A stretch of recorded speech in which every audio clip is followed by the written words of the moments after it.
Malayo pa, pero malayo na. Hanggang saan kaya ako dadalhin ng pangarap ko?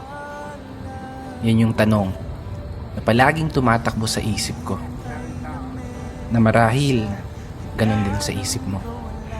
Kasi kung titignan mo, kakaiba talaga yung ginagalawan nating mundo. Parang minsan, nagtitripan na lang tayo. Paikot-ikot na lang yung sitwasyon na paulit-ulit kang natatalo. Oo, minsan, may araw na panalo ka. Pero mas madalas pa rin yung nadedehado.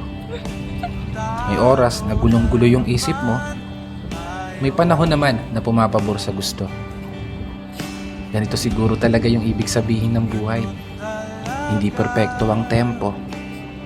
At lahat nakaayon lamang sa tiyempo. Pero kahit ganon, dapat magpasalamat pa rin tayo.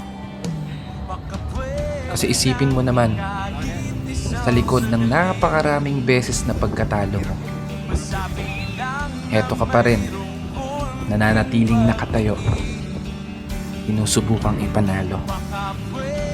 Bawat laban na ikaw lang yung nakakaalam. Mga pagsubok na araw-araw mong pinipilit lampasan, na sa bawat pagpihit ng kamay ng oras